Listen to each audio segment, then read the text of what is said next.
Warning, incoming game over. Warning, incoming game over. Here we go. You're on, Mark.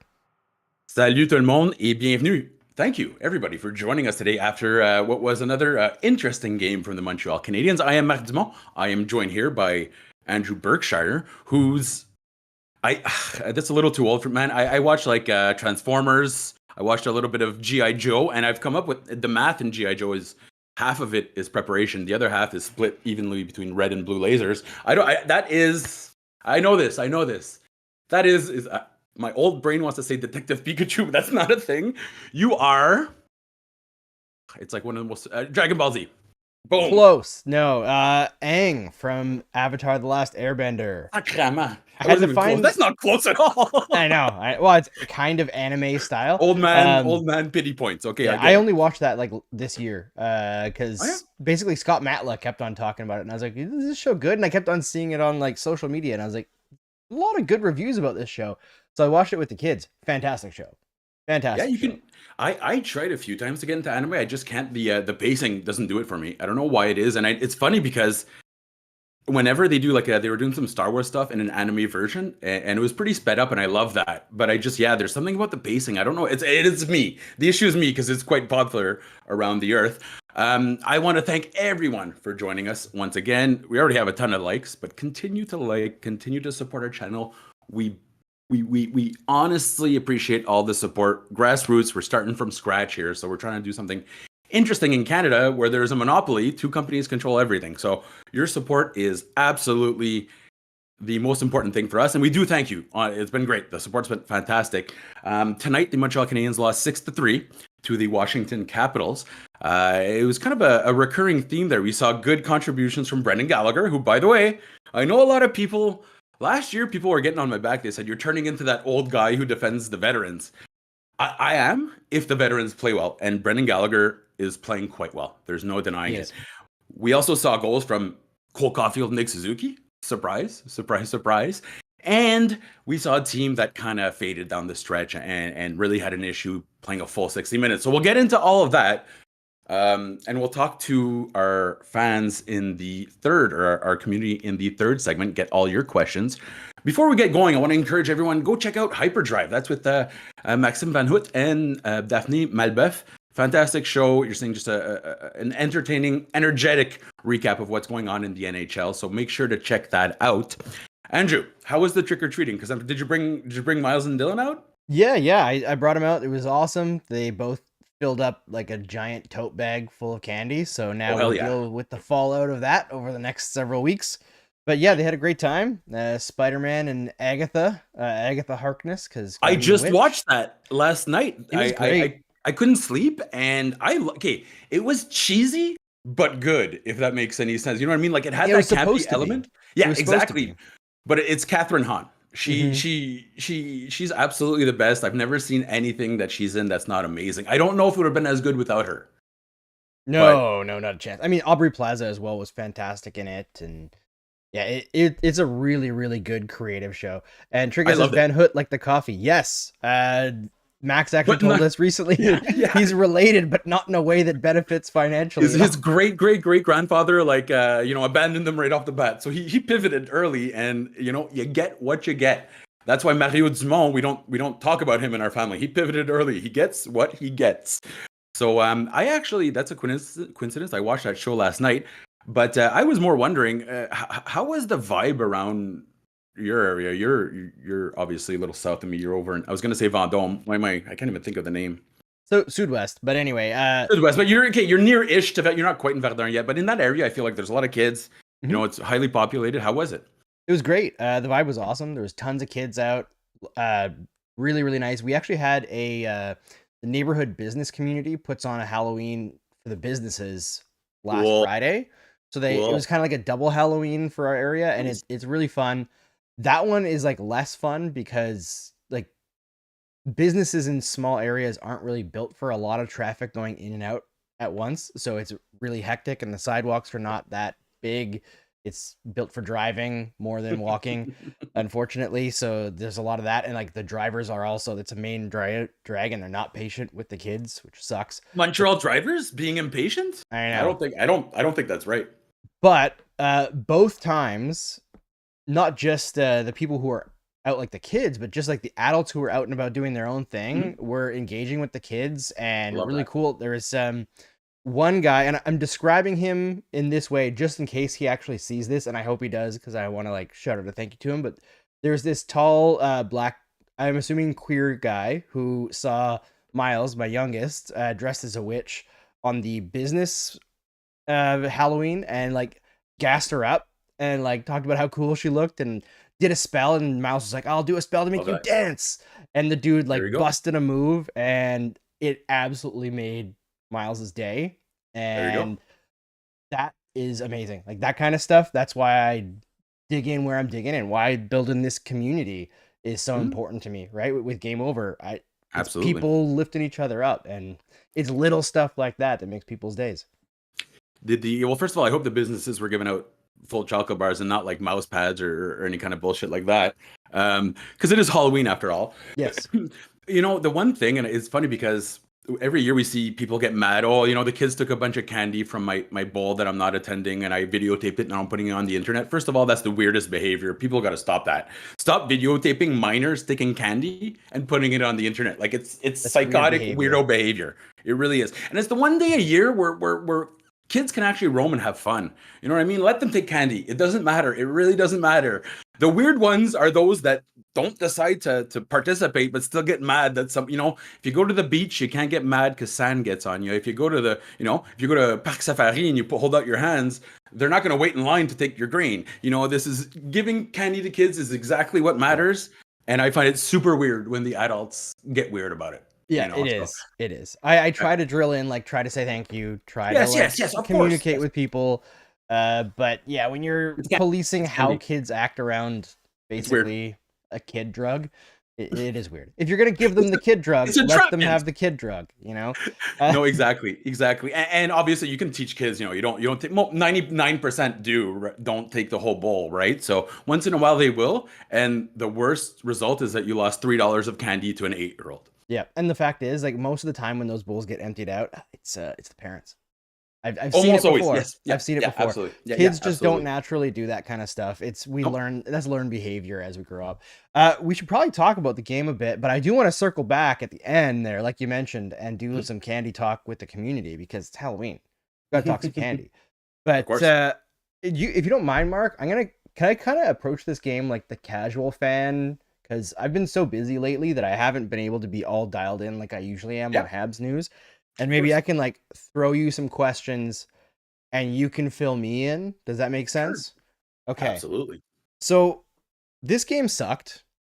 Yes, correct. Yes. Very nail number one. Yep. Yeah, I'm very disappointed with the overall pace and like execution level from the team tonight, because I expected a much better effort after losing that game against the Kraken and playing much better in that game than this game. Yeah. But I kind of put this one on the coaching staff, and it's not 100%. About splitting up the top line, but I think going to Primo sends the wrong message in this one. I think Montembeault was so angry he deserved a chance to get right back in there. I understand he's been struggling, and also, why on earth is Arbor Xhekaj not in the lineup? Oh, I have no thoughts on that. None?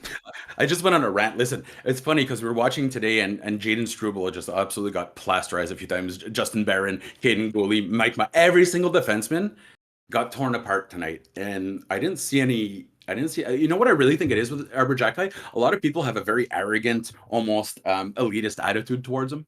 And I don't think they think he deserves to be in the NHL, when statistically speaking, he absolutely does.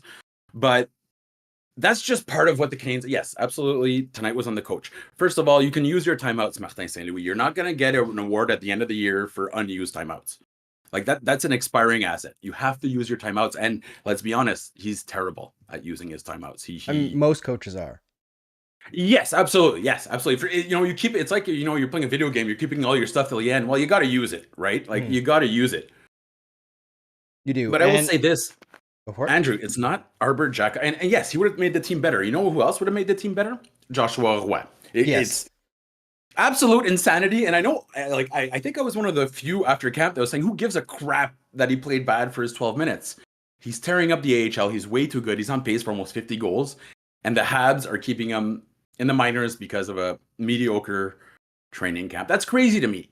You have Oliver Kapanen, who I know everybody loves him, but he's having a hard time. He gets a chance here and there. He's getting massacred out there. Massacred. That's not good for his development, playing 8 minutes a night on the fourth line.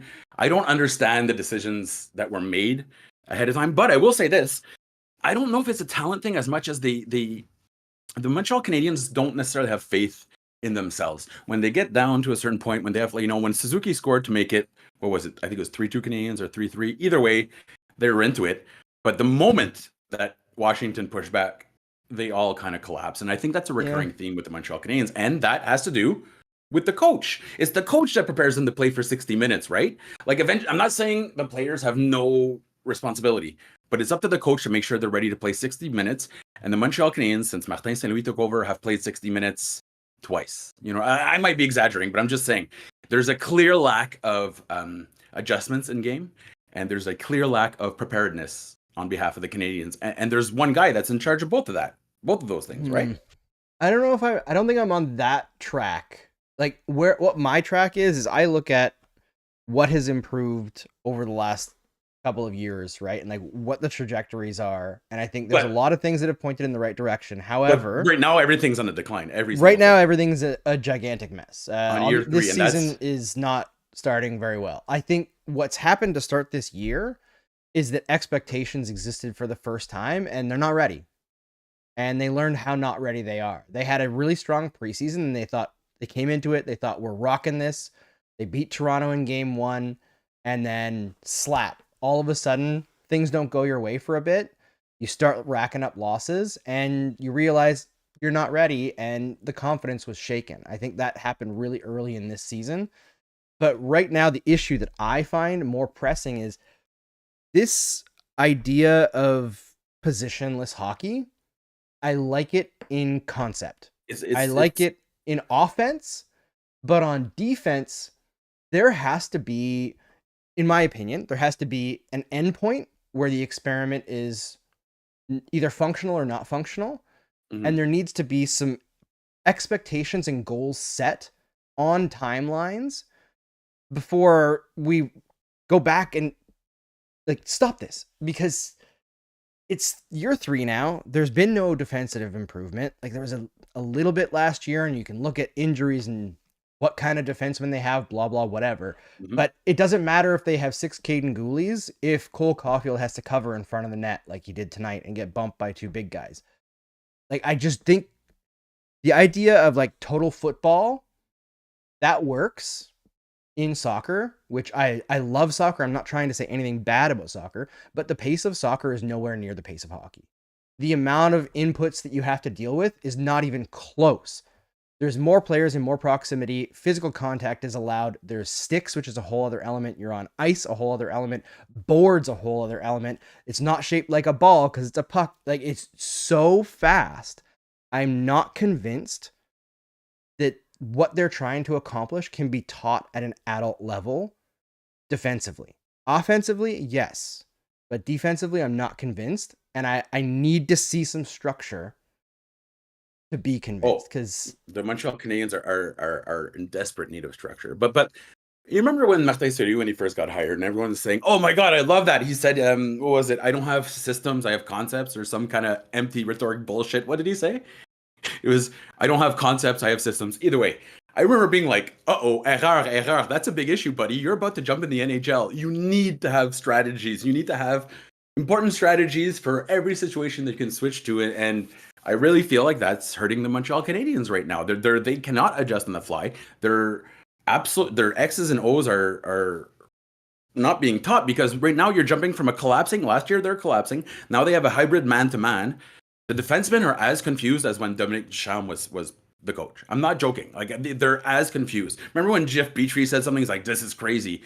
That's exactly. Logan Mailloux kind of gave us a little bit of a hint there. He's like, "Man, I had a hard time with that because we kept having to adjust on the fly." And in that system, in your man-to-man, once you collapse into the defensive zone, if you miss one player coverage, game over.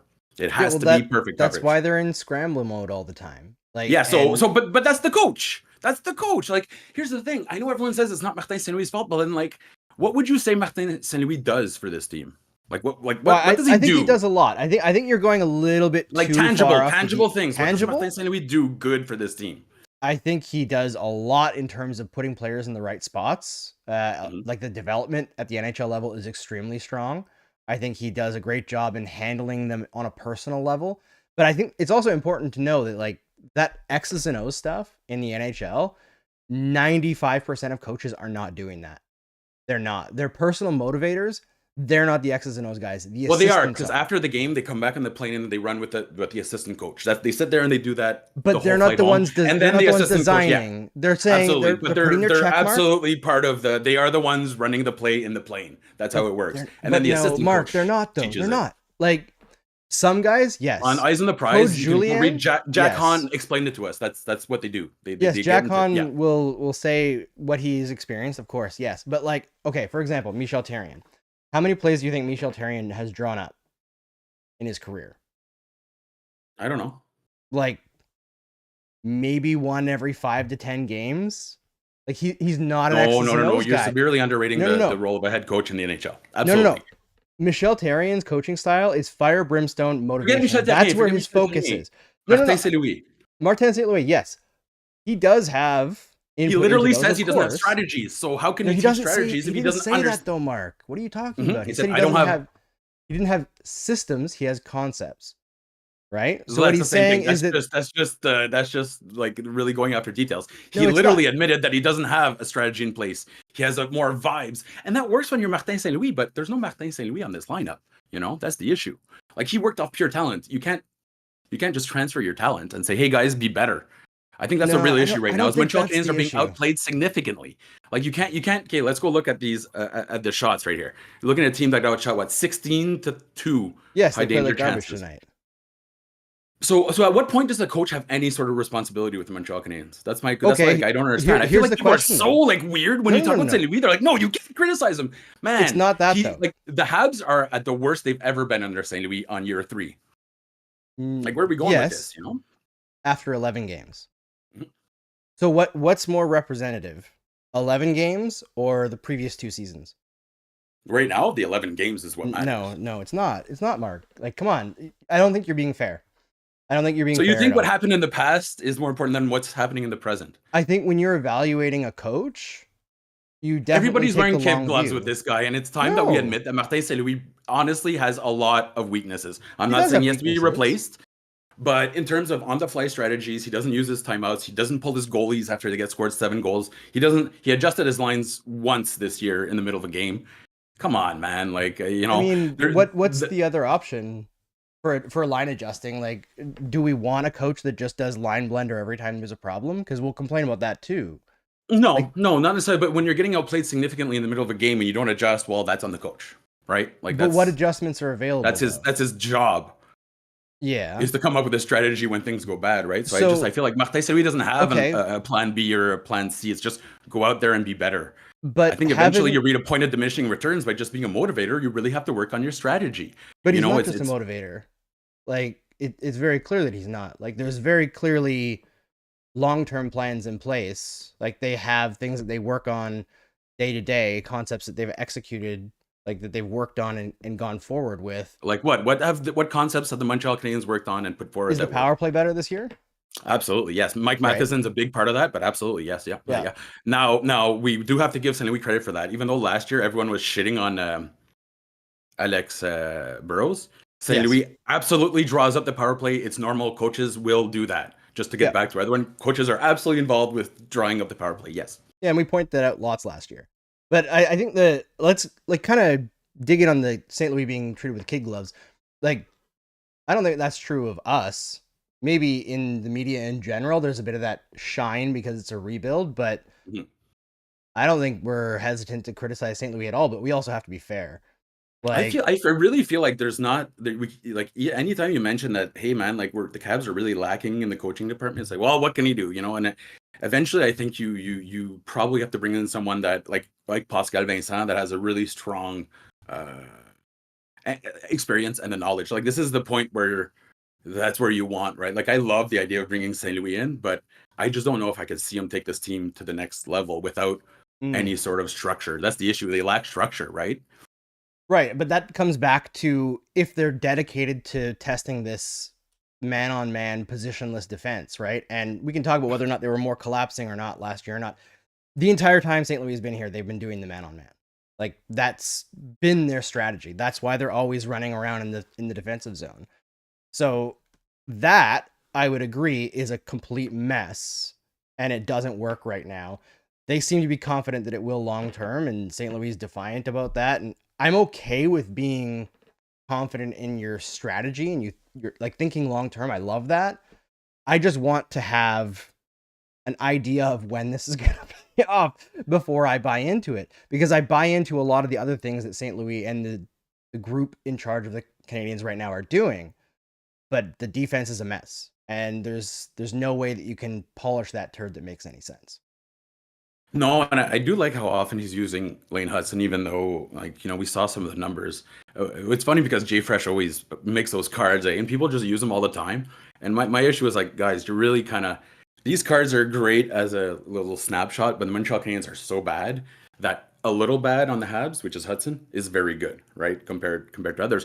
But what we saw today was Jay Fresh produced this whole new, he went to see like cross crease, high danger passes. I saw that. Hutson is at historical levels. Like he's at like Bobby Orr plus Raymond Bourque plus whatever. But the fact of the matter is that's a 20-year-old that's kind of running the show, right? So absolutely, I agree that there's the defense is a bit of an issue. This year is different from last year with the strategy. Absolutely. Last year they did a collapsing into a man-on-man every single time. It was pretty straightforward. This time they're doing switch offs on man to man, and that's why they're getting confused. So it is absolutely a new strategy. They mentioned it this year.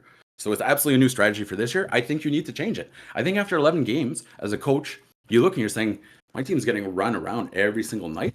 I think I have to adjust. I really believe Martin Saint-Louis has a responsibility when it comes to adjusting the strategy that's not working. That's fair, right? Yeah, it is. And whether it's collapsing or not, like, they were running a man-to-man or whatever. I don't like that defensive style in general. Man-to-man can work. It can absolutely work. I think it's way too overtaxing for every skater defensively. It tires you out like crazy, and it just causes too much running around the zone. Like, I don't want defensemen teams win chasing up to Stanley the Cups blue with line. it, right? It's not. When? Chicago played man-to-man. LA played man-to-man. Okay, There's been Chicago a lot. There's been a Chicago lot of was teams. a long time ago, and Chicago also had Duncan Keith in his prime. Like, that's a guy who can play man-to-man. So then, okay. Well, anyways, it's up to him to recognize it's not working, right? Like we Yes, can 100%. throw all the responsibility off his plate, but at least he has to recognize that his team's getting outplayed with the system he put in place. Yes, but I also think in this specific stage of the Canadiens' development, it does make sense for the management group to tell St. Louis, you have a specific amount of time for this to work. Like, you want to test it out, it's going to be shit at first, and eventually it'll get good. Okay, but like, you're only going to get so much time, then it has to end. That's what I want to see. Yeah, I don't know if I want a hard deadline. I would just, like, if it's not improving at all, like in 20 games, if they're still giving up like 4 XG a game. Well, I mean, it's funny because the last game, and I know people disagree with me, against Seattle, that was perhaps the best game the Canadiens played this year, and I'm not even joking. Like in terms of generating chances. Yeah, they were great. Yeah. Oh yeah, so you're seeing like, a little bit of that fire here and there, but until you can get all the guys to play, and this falls on the players obviously, but like a full sustained 60 minutes, I feel they fade away the moment that there's any kind of pushback. And that's not something we saw last year, was it? Like we saw the Habs last year, even though they're getting their asses kicked, they'd still show up. Yeah. I feel like you're getting a lot of players are tired of losing all the time and getting run out of the rink. I really genuinely feel that's a risk when you're rebuilding, is these players have won at every level, and now they're sick of losing. You know what I mean? So they're kind of maybe losing. I'm not saying they're losing faith in St. Louis, but they're losing faith in the system or the concepts. Well, they're losing faith in losing. Like nobody likes to lose, and they can't not know that they're giving up insane amounts of scoring chances. But anyway, we should move on from the Habs defense, and we'll chat about something one else thing here. For their defense, just stop messing with the pairings a little bit too. Now, I understand why you switch them up because you want to change it when things aren't working to it, and we have injuries. At one point, you're going to want to like a nice 20-game sample with those guys. And I say it every show, Andrew. I want to see Caden Gooley on the left. Like he almost got taken out on the right again tonight, eh? Like it's really risky to play him on the right because he doesn't have time to defend himself when he goes for those puck retrievals. So yeah, I'm not concerned about Gooley on the right. Like the numbers are injured fine. Constantly on the right. Yeah, though. Like, but he's been like injured constantly everywhere. Like how much can you blame on a specific thing? Like I feel like this is where we're digging in on like tiny little stuff and extrapolating too far out. Like that's not a concern to me. And like the pairings, I would also like some stability there. I'd like to see Gooley stick with Hutson, but at the same time, people have to stay healthy. A lot of minutes for a young rook. Yeah, that's the other part too. Like I love how good Hudson's been, but we really have to be aware that at one point this thoroughbred's going to get tired, right? Like he played 38 games last year. That was a lot. So yeah, 22 minutes a night on in the NHL is going to be a lot for Lane Hutson. But hey, you know what? He's probably going to prove me wrong, Andrew. Probably. He's just going to keep dominating like right till the end. And I will say this, you know, how everyone said he'd get absolutely blown up constantly with hits. He got hit tonight by Wilson, and they said, "Oh, he blew him up." He didn't even fall. You know. So I'm not worried strong, about man. Oh my God, absolutely. Okay, so let's quickly go check the chat. Remy Lee is saying 2 goals against in 39 seconds, 2 goals in 39 seconds again. That's on the coach. Listen, I feel like I'm one of the few people that can be honestly critical about St. Louis. I don't know if back-to-back goals are necessarily on the coach in this situation. Now, who you put on the ice is important. But let's also be honest, the Canadiens have been getting below quality goaltending this year. And I have a hard time blaming the goalies because they bailed them out last year. But anyways, we'll move on from the Martin St. Louis topic. We also have someone here that's saying, oh, Andrew mentions, I mean, it would have been risky whichever side Tom Wilson is headhunting. I like that. Did you see the fight at the end there, Andrew? Because I think Josh Anderson was speaking on behalf of all frustrated Canadian players tonight in that fight. Yeah, can I say I actually kind of like third line Josh Anderson? Dude, the third line's been the best, like statistically speaking, has been the best line by far. Yeah, and like I'm sure he's not driving play on that line, but where he is, man, if he was making a third of his contract, I wouldn't be looking to trade this guy. Him and Gallagher, if you just cut that in half, you'd be like, man, that is be cooking. And Jake Evans. You know, it's funny because we criticize effort. Jake Evans, you'll never have to criticize his effort, and I really do appreciate that. No, never. Yeah, I was for that. I didn't actually get a good look at the Wilson hit. I don't know if it was bad or anything, but at the end of the game there, where you're down a bunch of goals and Wilson's trying to throw the body around on guys who just got back from the injury list, yeah, beat the brakes off of him. That was fantastic. I would say that's one of the highlights of Josh Anderson's career as a Canadian. Yeah, because he lost a pretty bad fight. Stanley Cup final, you know? Yes, he lost a pretty bad fight in Columbus. I think Wilson really took it to him, so that was great to see. It kind of almost ties in. You know, it's funny because you and me, Andrew, we always kind of rejected the idea that enforcers enforce, and they don't. You guys get injured all the time with an enforcer right there. Mm-hmm. I'm pretty sure Milan Lucic was 3 feet away from Marc Savard when his career got ended. Char was on the ice too. There we go. I will say this though: the Habs do play taller when Jack Eye's in the ice on the team. It's just like I have a really hard time quantifying it, but I honestly feel like there's a lot more pushback right off the bat when Arbor Jack Eye is there, and it kind of makes sense, right? If you're going to war and you know you got that big old tank in the back, you're not going to be too much afraid to kind of get into it. I really feel like that is something that Jack Eye brings to the table, is just that passion, that like, let's go guys, like who gives a shit? Try harder.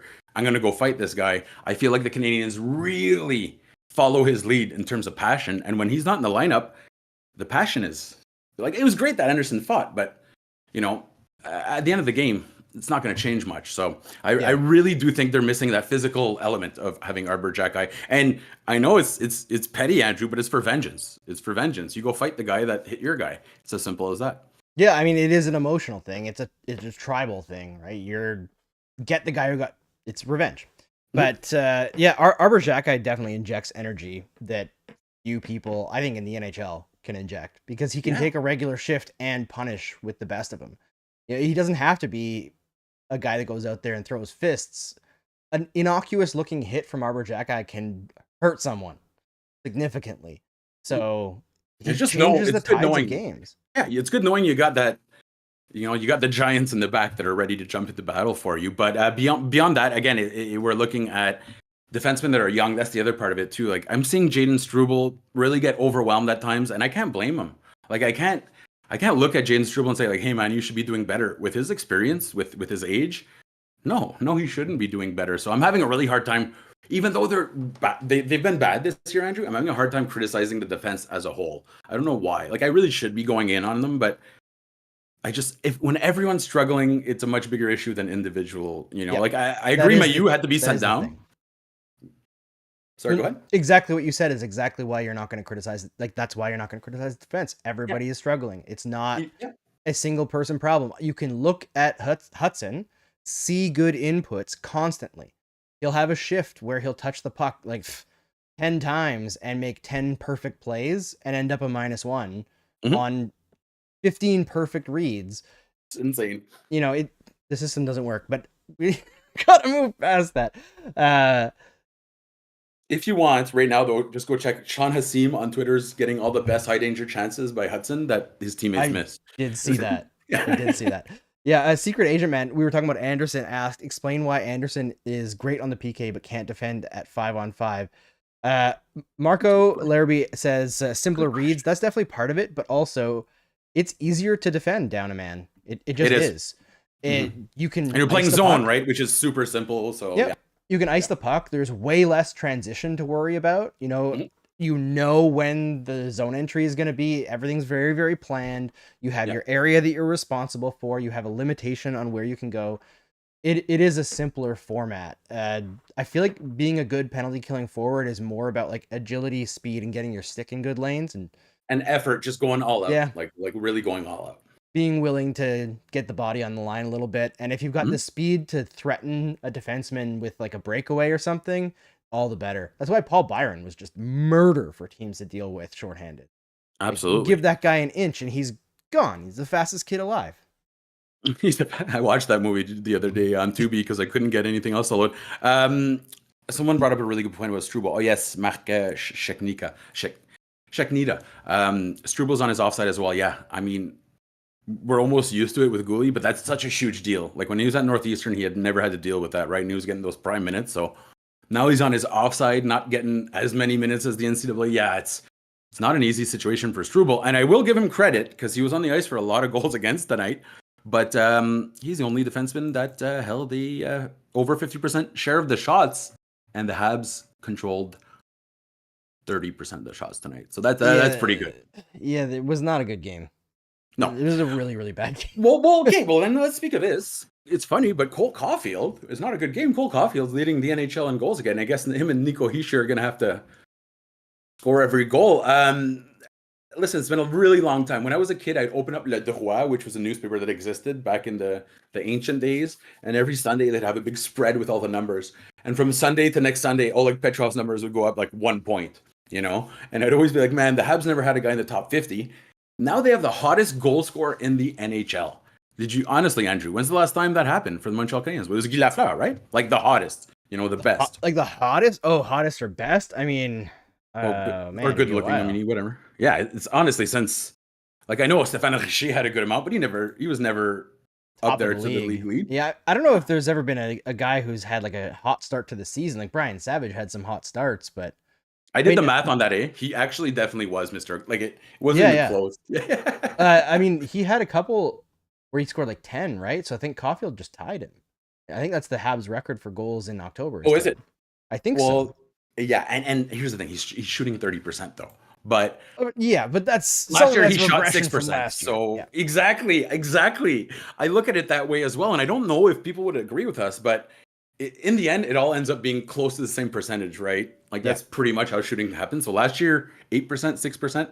This year it'll go down. It won't be 30%, but this to me is not like just random or luck. It's just him, or sorry, it's actually just not getting bad luck like he did last year.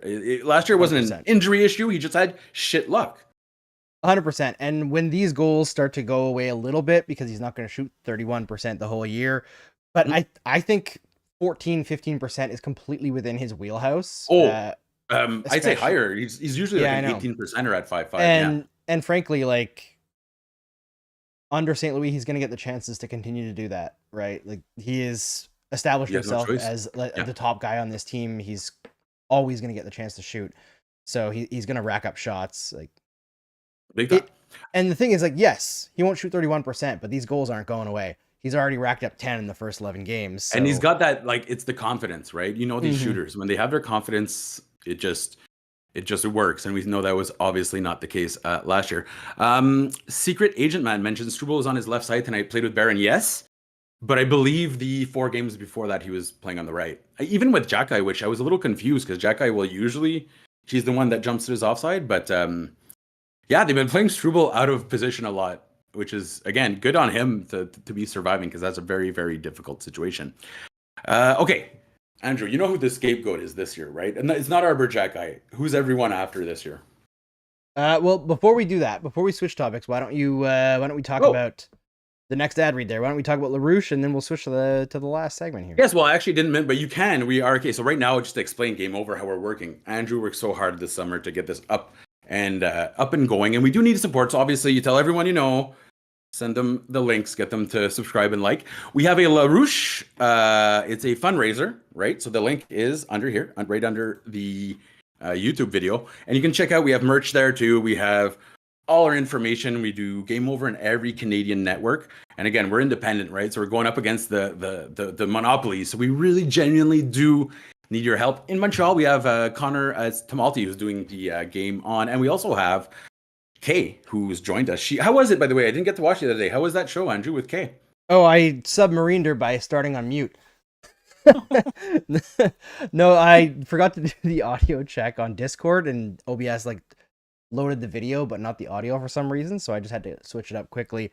She's a rising star. Yeah, we got her back on track, but yeah, she had a lot of fun. She had trouble getting to sleep after, which I warned everybody would happen. You get hyped up, talking to the chat, we have fun here, and then it's hard to go back to sleep. But yeah, I go to bed thinking, man, I forgot to reply to Trizak in the chat, you know. So anyhow, yes, so you can check it out. We're on gameovernetwork.com. That is the website. We also have our Patreon there, so you can support us. There's different tiers with more access, etc.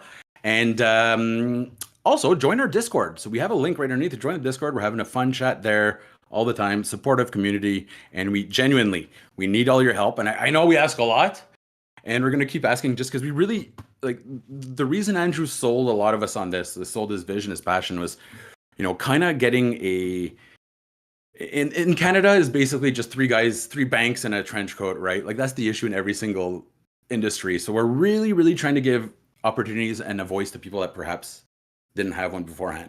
Now, if they're going to be on with me, I will speak over that voice. But when I'm not here, we want to give as many people a chance to really kind of get into the industry. So if you're interested, let us know. We can work with you. We can help you. And the goal is really to get as many opportunities as possible for people that don't necessarily get those opportunities. So check out Game On, check out Hyperdrive, and our LaRouche fundraiser. Right, Andrew?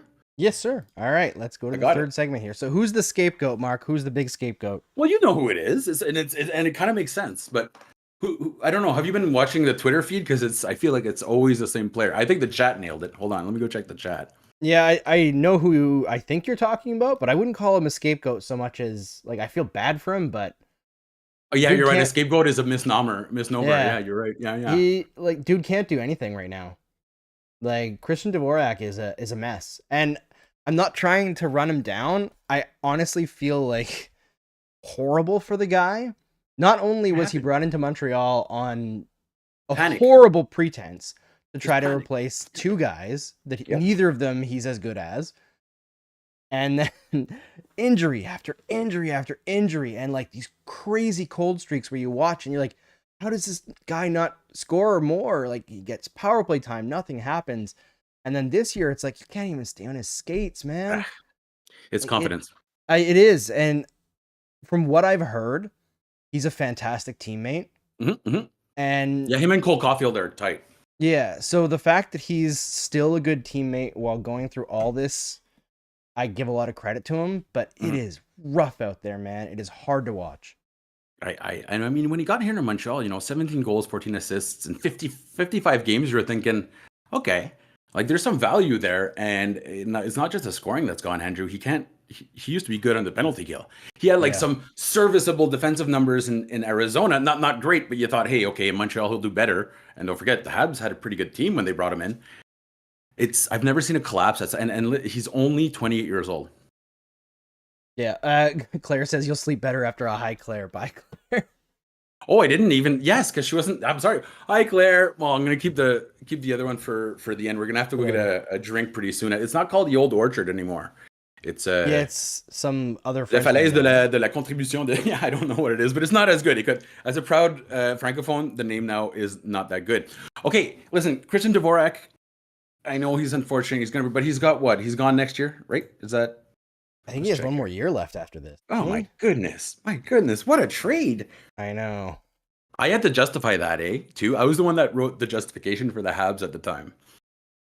Yeah, and I was like, okay, this is after, I don't know if I should say, anyways, he's gone now, but Marc Bergevin specifically asked for write an article in depth why we won the trade for PK Subban. Oh yeah. And I know, and I wrote a whole thing. It was actually it got to the point where I could sell it, but I felt so dirty. And then I pulled the plug. I'm like, I can't do this. I just can't do this. So I don't know if I've told that story publicly, but should I tell what happened when I wrote the article for Sportsnet that I wrote about PK Subban? Because that day I was working for Sportlogic and I had contracts through RDS and Sportsnet. So when that trade happened, I had to write right away for RDS because that had to be then translated to French to get it up on their website. Then I had to go write a completely different article for Sportsnet. Also insane rush to get it done. And so I took two different tacts to kind of say similar things. And Marc Bergevin called my boss, the CEO of the company, and screamed at him trying to get me not killed, but gone. And they had to take all the Sportlogic branding off of the articles to satisfy the Canadians to not get continually pissed off. So I don't think they're currently like that anymore because they seem to have a little bit more confidence in the small man that used to run the team. But yeah, so that's how the Canadians used to run. When Ken Hughes came in, he was like, hey man, he's all about happy. He's like, if I have a bad trade, you're gonna write about it, you're gonna tell me it's not a good trade. Obviously, I wouldn't have done that. But yeah, it was a completely different shift in attitude. I will say this and this was at the end, right? So you had it rough. You was right at the beginning. You had to write that article. They're the ones though that were like, man, should we? I said no at the end. It was up to me, but they're the ones who were like, man, does this seem forced? I'm like, yes, absolutely. This is the most forced thing I've ever discussed. That being said, I think one thing we'll have to admit, you and me, Andrew, Shea Weber did a lot better for a lot longer than we thought he would. And I know that's not the topic right now, but that was good. That he did genuinely provide some value to the Habs. Not only that, he actually got better later in his career, actually. His first 2 years with the Habs were pretty rough. And then I don't know what happened because I know he was injured the whole time. He was dealing with incredible amounts of pain. But it seemed like the first few years in Montreal, Shea Weber, this was so off topic. I know, right? He was trying to play within himself and very, very tight to the net, not doing much and relying on his partner to do pretty much everything in terms of puck movement through the zone. Or Victor Mete, yeah. Yeah, and then the Canadians could never really find him that partner. And at a certain point, he was like, fuck it, give me Ben Sherratt, and he can hit people while I do stuff. And it ended up cross-check kids. Yeah, they just started murdering people instead, and it worked a lot better. So yeah, absolutely. Funny how that works. Okay, so but to get back to all of it, I guess Christian Dvorak has been just such a. I know it wasn't a good trade, but it turned out worse than everyone expected, even those who expected it to be bad, right? So that's just been so unfortunate for him because I heard just like you, he's an absolutely a great guy. Will Smith finally scored his first NHL goal. Marco tells us in the chat. Yes, absolutely. Oh, and it is good news, Andrew. Dvorak is on the last year of his contract. Yes, I saw that. All right, should we switch and to... you know who else is? UL Armia as well. So, we're going to start next year. You're only going to have Anderson and Gallagher to run after. And then it's going to turn into Jake Evans and Alex Newhook and, Alex Newhook is not going to take that long, I think, if he's as mentally unengaged as right now. I started today with one of those like tweets. It was negative, really too negative for me. As I told you, not having a great day. But it's one of those like I'll never see him as more than a middling forward, and I don't think we like Alex Newhook doesn't have the skill necessary to play center because the defensive responsibilities are too much. Yep. And we haven't found that chemistry. Like he has so much speed, but it's pure north south, and I don't know. It just doesn't quite mesh with his teammates. Like I feel like it's a little unfair, but he's probably one of the worst guys in the top 6 in terms of his underlying numbers right now. I think you need more of him, Alex Newhook. Yeah, if you want him to be in the top 6, he's got to develop like a lot. And I remember saying that last year, and people kind of got on me because remember I wrote that column for Montreal Hockey Now, like where I see like the core-ish pieces going forward, and I had Newhook on like if he's going to be part of the core, which I'm not fully convinced of. It's third line. Like that's where you're slotting him if you want to be a successful team. And unfortunately, the Canadiens don't have the third line to build with Alex Newhook right now, and he doesn't work on the second line, or at least not right now. He's had his moments, his stretches with the Canadiens, but this is rough. He looks similar to Dvorak, I find, to the eye, in that the puck comes to him and he's not ready. Well, it's funny because they both had that situation with, and we can talk. Okay, we're gonna jump into the third period here, and we're gonna wrap it up pretty soon. We're gonna get to the chat. Oh, I already did the third period when you did the last. Oh, you're already on? I only see. Yeah, okay, yeah. I see second period though. Oh, there it goes. My stream was a little late. Speaking of that, sometimes it doesn't catch up. How many points would Lane Hutson have if his players? I'm not even saying they're not even poorly anticipating. They just don't know that he's able to do that. That he's able to get that cross crease. Like we saw Alex Newhook the other day. I was watching the broadcast. He said, "Oh, he's a little off his stick." It was like, boy, he sent that across the ice and it landed on his palate. You gotta score those. So, how many points do you think Lane Hutson's leaving on the floor right now because his teammates can't finish the play? Like, there's a lot. If I told you my honest opinion, I feel like people would say I'm glazing. Lane Hutson. He'd be near Makar right now. Yeah. Not tied, but close. The pure offensive potential of this kid is jaw-dropping. Insane. It is jaw-dropping. And like you mentioned the JFresh chart earlier, as much as this season has been incredibly frustrating to watch, it hasn't been fun for a lot of it. Watching Lane Hutson every night makes it worth it. Oh, yeah. And ticket prices are going up next year. That's the... it's happening. The Habs were just evaluated at $3 billion. Just saying, they went up 30% in value last year. So yeah, ticket prices are going up. Great, because they're so affordable now. I don't know how many more points. Too many. A lot. They've left a lot on the table. All right, should I talk about the merch a little bit, and then we'll shift. Then we'll go to the chat there. Yeah, absolutely. Yeah, because I want to talk some candy, bros. Oh yeah. All right, let's talk about the merch. I'm gonna erase Mark. Sorry, Mark. So we've got merch now at thegameovernetwork.com, which you can check out here. You can scan the QR code that's appearing on the screen right now above our Diwali-inspired boards right now for Diwali. So happy Diwali, as well as happy Halloween to all those who celebrate candy and nice fun stuff. All right. So we've got the skater design from Brady Chalice. We've got the Live and Die by the Goalie design. We've got cool mugs. Got a little bit retro, we've got a little bit streetwear, and we're gonna have a bunch more stuff dropping in the next little while here as we continue to build out our merch in preparation for the holidays. We might even have some special holiday stuff. So keep an eye, go to thegameovernetwork.com and check out our merch, and support us if you can, and if you can't, that's okay. Supporting us with a like or a share does more than what we really deserve. We are your humble entertainers here talking about hockey. This is the fun stuff. We're your catharsis after a rough game like this. Your hype dudes after a fun one. But we know it's entertainment at the end of the day. We just love being here. All right, Mark, let's survey the chat. Shall we ask some questions? Rinka and Trizak are back to writing back-to-back. How am I supposed to deal with that? I have a time with numbers when my dyslexia comes into play, so... I'm having a hard time here, Trinka and Trizak. Although, listen, first of all, Trizak thinks they know me, and they said, just got here. As Marc suggested the Roy to fix the second line yet? First of all, absolutely. It was like the first thing I did. First thing I did was suggest it was the second thing I did, right, Andrew? Joshua Roy. Yes. That was one of the first things we mentioned. Yeah, Joshua Watt should be up. Just absolutely. On balance, he deserves to be here. Alex Barré-Boulet does too, but hey, the great part is about all that is, man, the Rocket looked good, Andrew. I don't know if you had a chance there. The Rocket looked very good. I see Pascal Vincent. I'm not saying he's going to happen anytime soon, but a legitimate replacement option or support option for Martin Saint Louis down the road because he's really strong with his strategy. Like he has like 20 plans for everything, right? It's like the opposite of Saint Louis. You know, it's not just vibes. It's like when this happens, you do this back to back. I'll be honest though, his time in Columbus did not intrigue me much. I know, man. He had a pretty rough mandate considering like coming in at the end there sucks, but I didn't like the way he treated Fantilli at all. Like that relationship did not as a star franchise guy. Didn't Fantilli? Oh no, he was saying good things about Patrick Laine, not about Pascal Vincent. Yeah.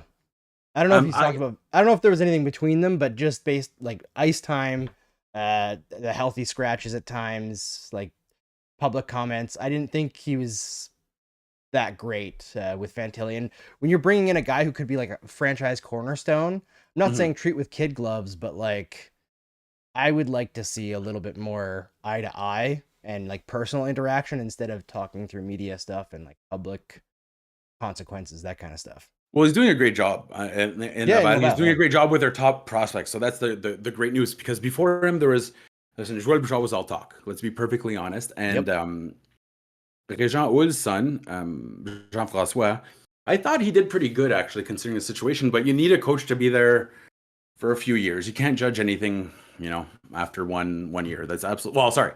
In the NHL, once in a while you can judge anything, but it's really hard to get a read.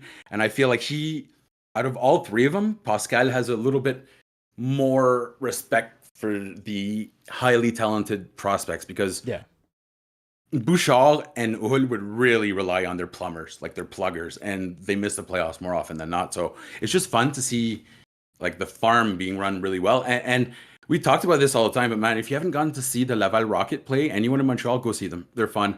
Atmosphere is amazing. The tickets are reasonable. You take the metro, you're right up to the door. You can bring your family and not have to sell your liver or your kidney, I guess.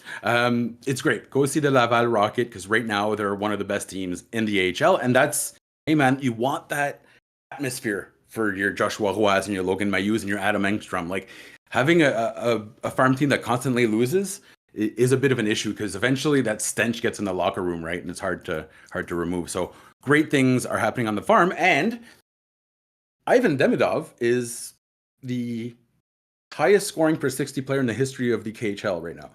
Damn. How about that? I mean, we should talk about Demidov a little bit. We hardly talked about him. Yeah, we have. We've been hold back. Although maybe we should do it on a stream that's a bit more hype. It's like this game sucked and there's not absolutely a ton of people here. But just to touch on him, I just watching the highlights over the last week. This kid is so damn good. His vision, my God, his like execution, the pace that he plays with, it's gonna change so much when he comes here. Oh God, yes, absolutely. Jax mentions, can we send Dvorak and Armia to Laval and get Juan Barré-Boulet up? I don't mind the idea of Barré-Boulet playing on the fourth line. I actually think he's perfect for the fourth line. Il va travailler fort. He's going to work so hard, and every shift he's going to go out there and he'll actually provide some offense, more than what we've been seeing from Kapanen or whoever else is on the fourth line.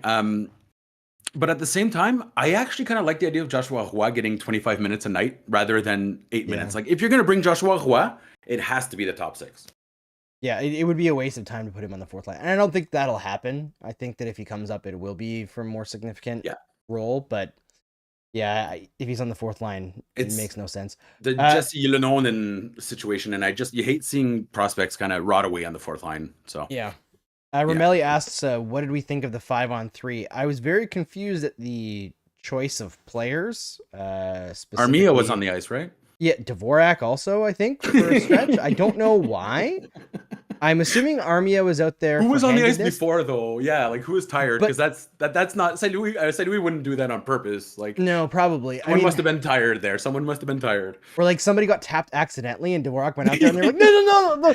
It's like when the Leafs signed Jeff Finger. Basically, it's the exact same situation. But it was too late. His skates had already touched, and the refs were like, "It's over." I like as much as it was confusing. I actually thought Armia was quite good on that 5-on-3, and they didn't score. Yeah, Armia's been okay. He didn't put home the Lane Hutson chance, which was 100% a goal, but The in platter terms of chance. like, Every game, there's a platter chance by Lane Hutson. Like, I know. "Monsieur, here is your goal. All you have to do is score it." But And to be fair to Armia, at least he caught the puck, and Lane Hutson totally whiffed on the chance that that Hutson set up for him. So, yeah.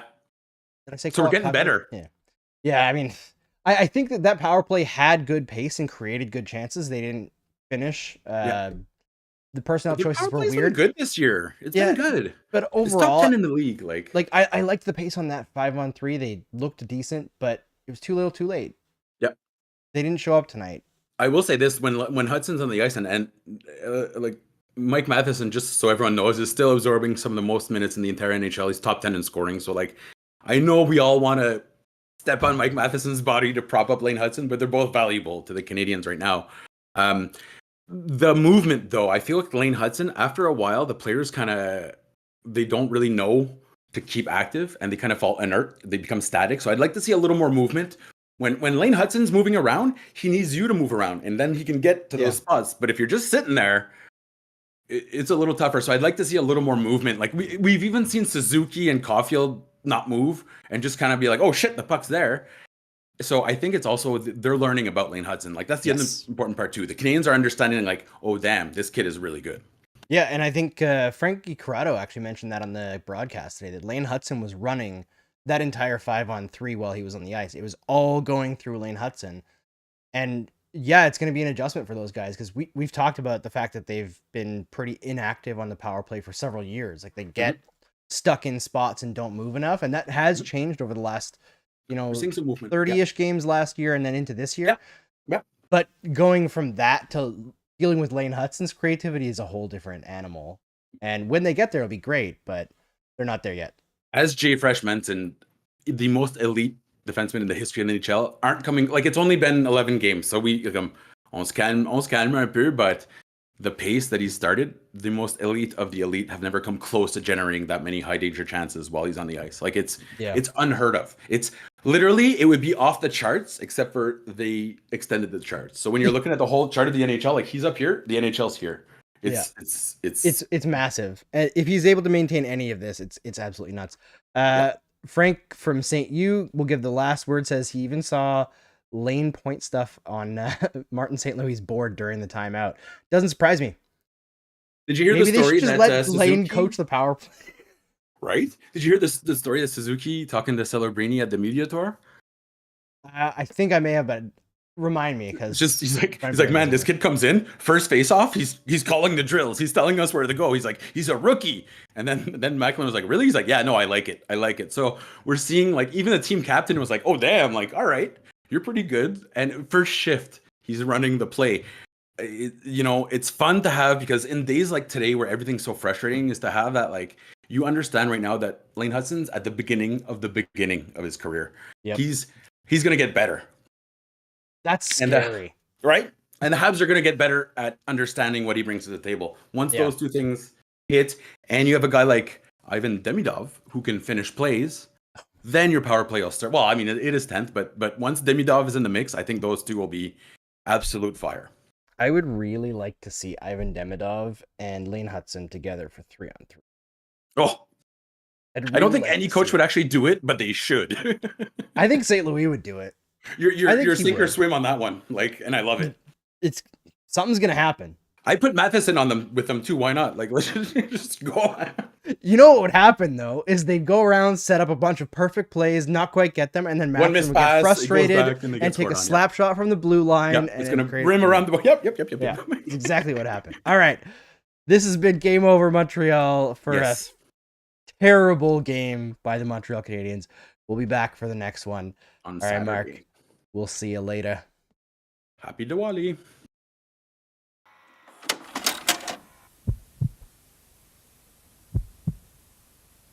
They gave, you know what, Sandy, we started